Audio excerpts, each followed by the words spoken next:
नमस्कार मित्रों, आप सभी का स्वागत है। और कहा जाता है ना कि किसी को उंगली मत किया करो, किसी को छेड़ो मत। अगर दम नहीं है तो किसी को छेड़ो मत। एक और चीज कहा जाता है, एक कहावत और कहा जाता है कि उड़ता हुआ तीर ले लेना। ये आज सारी बातें चरितार्थ हो रही हैं पप्पू यादव के ऊपर। ऐसे ये बहुत गंभीर विषय है। मैं किसी भी इस तरह के चीज़ों का समर्थन नहीं करता हूँ, ना मेरा चैनल जो है वो समर्थन करता है कि जो उनको धमकी दी गई या इन्होंने जो भी किया था उसका भी मैं समर्थन नहीं करता हूँ। कुछ समय पहले जब मुंबई में बाबा सिद्दीकी की हत्या हुई थी, तो लॉरेंस बिश्नोई गैंग ने उसका जो है अपना ये लिया था कि अपने स्वीकार किया था कि हमने ये किया है। उसके बाद पप्पू यादव ने एक ट्वीट किया था।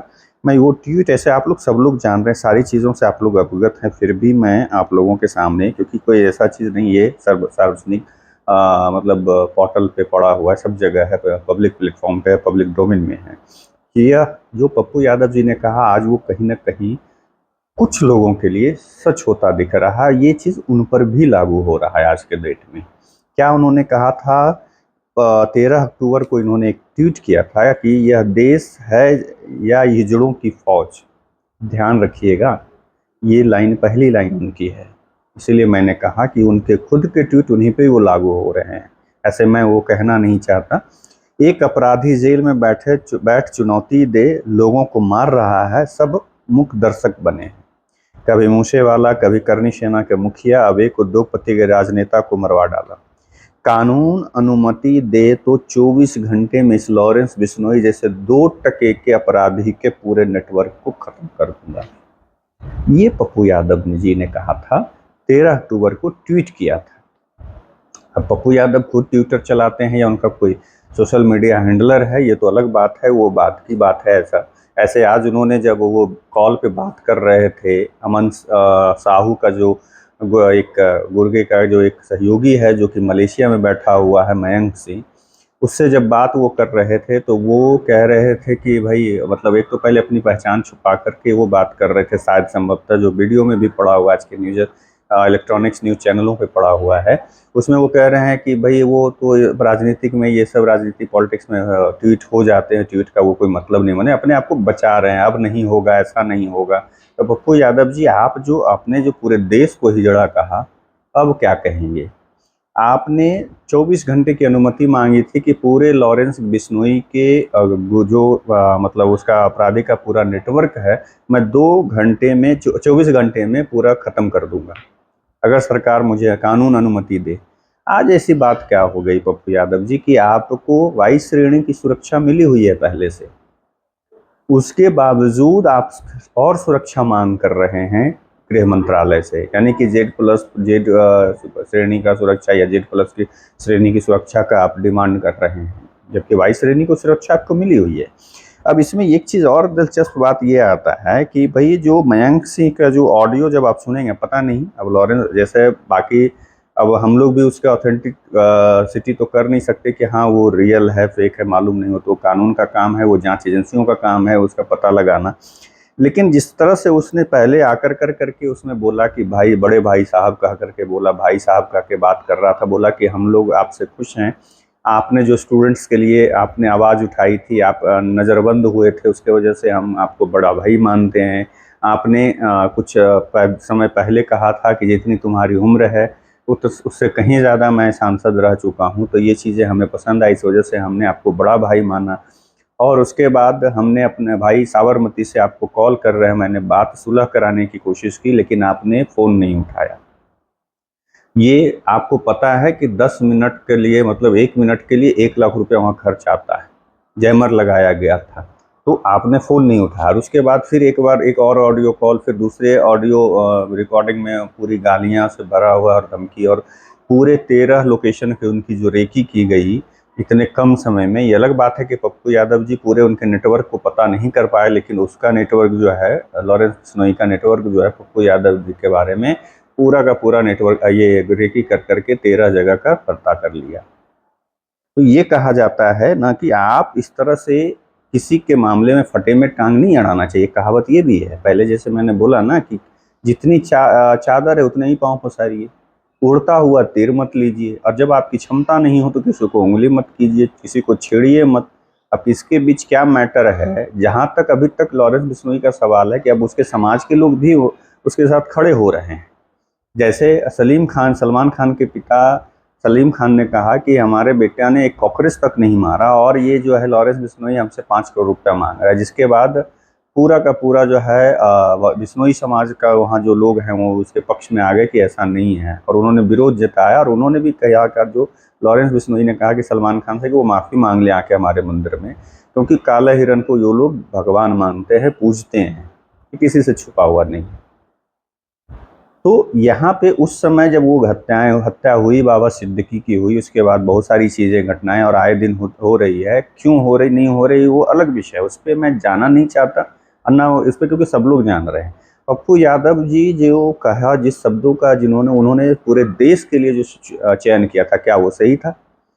बाघ का करेजा, शेर बेटा, क्या क्या पता नहीं, एक गाना लगा के उनके फोटो के पीछे कुछ लोग, उनके समर्थक या कुछ उनके जाति के लोगों ने जिस तरीके से उनको और बढ़ा चढ़ा करके, और मैंने पहले ही बोला था कि ये बेवजह हो रहा है, इसमें इनके साथ परेशानी बढ़े, मतलब दूसरे वे में, क्योंकि जिस तरीके से देख रहे हैं उनका जो लॉरेंस बिश्नोई का जो गैंग जिस तरीके से भाई नेटवर्क है, कि अच्छे अच्छे लोगों को सोचना पड़ जा रहा है। पप्पू यादव जी ने ऐसा, एक तो ठीक है उन्होंने जो कहना था लिखना था लिख दिया, उसके बाद उनके समर्थकों को क्या ज़रूरत पड़ी थी कि हाँ भैया देखो ये ऐसा है तो ऐसा है, इस तरह का गाना सेट कर करके पूरा का पूरा एकदम सोशल मीडिया पे माहौल बनाया गया। अब क्या कहेंगे?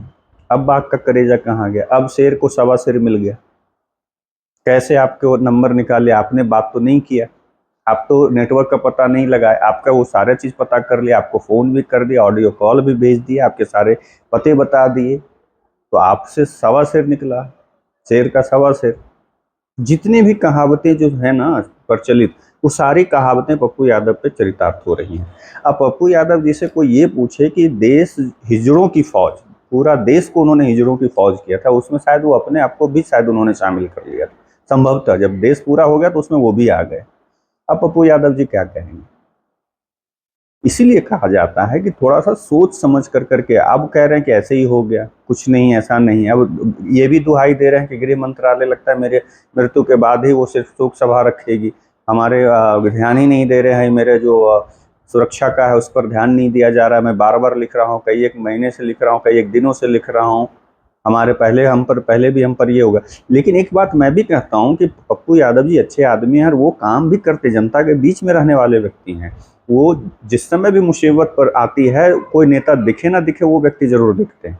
अच्छी, हर इंसान में अच्छा बुरा होता है, लेकिन पप्पू यादव जी का एक सबसे बड़ा प्रॉब्लम क्या है ना, बड़बोलापन है। अपने बड़बोले के पन के कारण वो हमेशा फंस जाते हैं, चाहे वो न्यूज़ चैनल के डिबेट में आए, चाहे वो ऐसे बोलें या ऐसे इस तरह के जो बात है कि ये जो कहता है उड़ता हुआ तीर वो बेवजह ले लिया, और आज त्राईमाम कर रहे हैं। आज उन डर के मारे उनकी हालत खराब हो रही है। अब किसी को बुरा लगे तो मैं क्या करूँ भाई, इसमें मैं खुश नहीं हो रहा इस पर, लेकिन उस समय बहुत तकलीफ हुई थी जब इन्होंने पूरे देश को हिजड़ा, मतलब हिजड़ों की फौज बता दिया था। उस समय जो लोग इनके बातों को ट्वीट करके और शेर सवा शेर बता रहे थे, बाघ का करेजा बता रहे थे, उन लोगों को शर्म आनी चाहिए थी कि उन देश में को हिजड़ों की फौज में आप भी शामिल थे, आपको भी उन्होंने हिजड़ों की फौज कहा था, उस फौज में आप भी शामिल थे। तो इनको जो आप लोग जो उत्साहवर्धन कर रहे थे, वो जितने भी देश में रहने वाले, वो उन्होंने खुद को भी शामिल किया था उस चीज़ में। लिखने के पहले क्या इन लोग सोचते हैं कि हाँ हम लिखने क्या जा रहे हैं? अब लिखिए, देखिए जब आप हो रहा है तब वो एक जो चैनल पे मैंने देखा कि जो चल रहा है उसमें वो कह रहे हैं कि हाँ अब ऐसा नहीं होगा, अब नहीं होगा। क्यों? निकल गया वो जो एक है ना, एक ऑडियो एक वीडियो बच्चे का बहुत वायरल हुआ था, मैं गलती से मारे से गलती से निकल गए मुंह से, वही वाली बात हो गई। अब ये कहते फिर रहे हैं, या क्या ये इनकी एक रणनीति का हिस्सा था कि मुझे वाई श्रेणी से जेड प्लस श्रेणी का सुरक्षा मिल जाए? मैं ये तो बोल कर करके मैं ये नहीं, अपने खुद का ये स्टैंडर्ड नहीं गिराना चाहता, लेकिन मुझे मजबूरन ये बोलना पड़ रहा है। क्यों ये जा करके इन्होंने कहा था? ठीक है, विरोध करना ये अलग बात है कि हाँ हत्या हुई थी, उसका विरोध होना चाहिए था, आप विरोध करते। लेकिन कि हाँ आप ये कहना कि पूरा देश हिजड़ों की फौज है और कानून अगर मुझे दे तो 24 घंटे के अंदर, अब उस व्यक्ति का इतना बड़ा नेटवर्क है कि यहाँ की सरकार, यहाँ की पुलिस नहीं पता कर पा रही है, आप पता कर लेंगे नेटवर्क का 2 घंटे में, आप 24 घंटे में खत्म कर देंगे। तो ये होता है बड़बोलापन। इसलिए कहा जाता है इंसान को कि भाई बड़बोलापन कभी कभी आपके लिए हानिकारक होता है, कभी नहीं, ऑलवेज हानिकारक होता है। पप्पू यादव जी ने जो किया, ये इससे सबको सबक लेने की ज़रूरत है। मेरा मैं बार बार कह रहा हूँ कि मेरा इसमें कोई भी इसके पीछे मकसद में ऐसा नहीं कि हाँ मैं किसी को डरा रहा हूँ या किसी को कुछ कह रहा हूँ या कोई ऐसा मैं समर्थन कर रहा हूँ इस तरह की चीज़ों को। लेकिन इस जो पप्पू यादव जी ने कहा था वो बिल्कुल वो गलत उस समय भी चुभा था हम लोगों को, मेरे जैसे तमाम हिंदुस्तानी के जो चुभा था कि उन्होंने देश को हिजड़ों की फौज बता दिया था। इस बात से हमें भी तकलीफ हुई थी। क्या चाहते हैं आप कि आपके जैसे ही बेवजह आपके पास भाई ठीक है आप होंगे तिस्मार खान, हम नहीं है ना, क्या कहें। आप पूरे जनता को भी उसमें घसीट दी कि हिजड़ों की फौज है। बोलने से पहले 1000 बार सोचें। आज क्यों फिर आपको दिक्कत है? मैं जिन शब्दों का प्रयोग नहीं करना चाहता हूं लेकिन मजबूरन इस वीडियो में कर रहा हूं, उसके लिए क्षमा प्रार्थी भी हूं। कि जो एक हम लोग के गांव की तरफ कहा जाता है ना कि फटती फटता फटंती, वही स्थिति हो गई पप्पू यादव की। अब आप गृह मंत्रालय से गुहार लगा रहे हैं, फिर आप रो देंगे कभी वीडियो पे आपसे जब पत्रकार पूछेगा तो फिर आप उंगली करने क्यों गए थे? आपको बाघ का करेजा कह कर करके लोग, आपको कुछ लोग जो समर्थक लोग हैं या वैसे लोग जैकी यादव जैल टाइप लोग चढ़ा दिया और आप चढ़ गए। चढ़ जा बेटा सूली पर भला करेगा राम, ये भी कहावत चरितार्थ आपके साथ हो गया। तो ये मेरा सिर्फ इतना कहना है कि पप्पू यादव जी कुछ भी बोलने से पहले सोचिए समझिए। आप अच्छे हैं नेता, बिल्कुल इसमें कोई दो राय नहीं है कि जब भी मुसीबत आती है तो आप सबसे पहले आगे खड़े दिखते हैं और वो चीज़ें सभी को अच्छा, इवन कि देखिए वो मयंक सिंह भी आपको कह रहा है कि हाँ हम लोग उस चीज़ के कायल हैं। ऐसे अभी जो मयंक सिंह है वो अभी भी सुलह करने का सलाह दे रहे हैं। अब पता नहीं, देखिए क्या होता है उन लोगों का, क्या करता है। ऐसे तो बोला है कि भाई आप बात कर लेना, लेकिन अब करते हैं या नहीं करते। तो ऐसे बात हुई है एक, अब वीडियो में मैं देख रहा हूँ कि हाँ पप्पू यादव जी बात कर रहे हैं, तो वो मयंक सिंह के साथ बात हो रही है।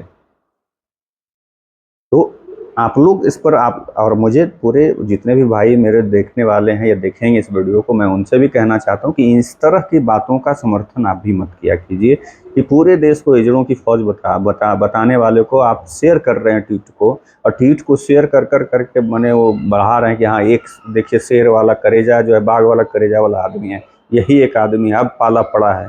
अब किसका पाला किससे पड़ गया है, जरा सा ये सब चीज़ सोच करके थोड़ा सा किया कीजिए। इस तरह से ठीक है आप चढ़ा दीजिएगा, बेचारा भले आदमी है, वो चले जाए फालतू में कहीं ना। चलिए इसी चंद शब्दों के साथ आप लोगों से विदा लेता हूँ, फिर दूसरे वीडियो में मिलूंगा, तब तक के लिए नमस्कार।